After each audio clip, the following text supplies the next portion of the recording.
بسم اللہ الرحمن الرحیم۔ ذہانت ایسی کہ چرچے ہوں گے۔ جو شخص اسم الرزاق کو نہار منہ 20 مرتبہ پڑھنے کا معمول بنائے، اللہ تعالیٰ اسے ایسا ذہن عطا فرماتا ہے جو باریکیوں اور مشکلات کو سمجھ لیتا ہے، یعنی بہت ذہین ہو جاتا ہے۔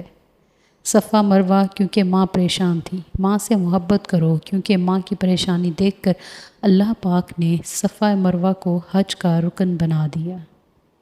بدن میں چستی اور نکھری رنگت۔ چائے کا ایک چھوٹا چمچ دیسی اجوائن دن میں ایک بار ہمراہ پانی کے ساتھ استعمال کریں۔ چہرے کا رنگ نکھرتا ہے۔ پیٹ کے امراض کا شافی علاج ہے۔ جسم میں چستی پیدا ہوتی ہے۔ بواسیر کے علاج میں بے حد مفید ہے۔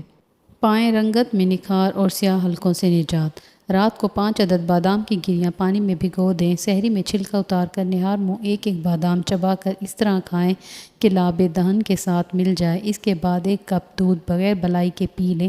رنگت نکھرے گی اور انشاءاللہ آنکھوں کے گرد سیاہ حلقے آہستہ آہستہ دور ہو جائیں گے۔ جوڑوں کے درد میں مبتلا افراد کے لیے کارآمد نسخہ۔ زیرہ سفید 100 گرام، کالی مرچ 100 گرام، دار چینی 100 گرام، لونگ 100 گرام۔ ان تمام چیزوں کو ہم وزن لے کر پیسنے اور کھانے کے بعد 1 چائے کا چمچ پانی کے ساتھ استعمال کریں۔ رات دن میں 3 مرتبہ استعمال کرنا ہے آپ نے، ناشتے کے بعد، دوپہر کے کھانے کے بعد، شام کے کھانے کے بعد۔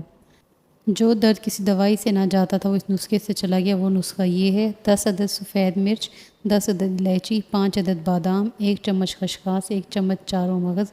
ان سب کو گرائنڈ کر کے صبح نہار منہ دودھ کے ساتھ کھانا ہے۔ اس دوائی سے کمزوری تو جہاں دور ہوئی، وہاں کندھے کے شدید درد سے بھی آرام آ گیا، جو کہ کسی بھی دوائی سے نہیں جاتا تھا، بس وقتی طور پر فرق پڑ جاتا تھا۔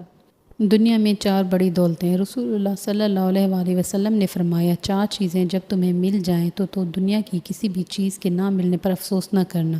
نمبر 1 امانت کی پاسداری کرنا، نمبر 2 گفتگو میں سچ بولنا، نمبر 3 حسن اخلاق، نمبر 4 حلال و پاکیزہ روزی۔ لوگوں پر 3 احسان کرو: نفع نہیں دے سکتے تو نقصان نہ دو، خوش نہیں کر سکتے تو رنجیدہ نہ کرو، تعریف نہیں کر سکتے تو برائی نہ کرو۔ پرندے جب کھاتے ہیں ان کا سر جھک جاتا ہے، اور جب پانی پیتے ہیں تو ان کی نگاہ آسمان پر اٹھ جاتی ہے۔ یہ عاجزی اور شکر گزاری کی خوبصورت مثال ہے۔ اللہ ہمیں عاجزی اور شکر گزاری عطا فرمائے، آمین۔ اگر ابھی تک آپ نے میرے چینل کو سبسکرائب نہیں کیا تو پلیز سبسکرائب کر کے بیل آئیکن کو آن کر دیں۔